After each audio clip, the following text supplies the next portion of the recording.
Proverbs chapter 28, verse 1.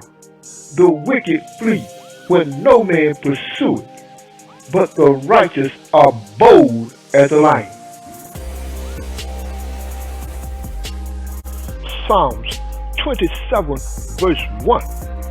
The Lord is my light and my salvation. Whom shall I fear? The Lord is the strength of my life. Of whom shall I be afraid? Psalms 27, verse 2. When the wicked, even mine enemies and my foes, came upon me to eat up my flesh, they stumbled and fell. Psalms 23, verse 4.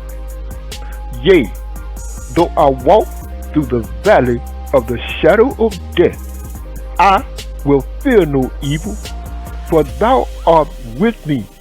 Thy rod and thy staff, they comfort me.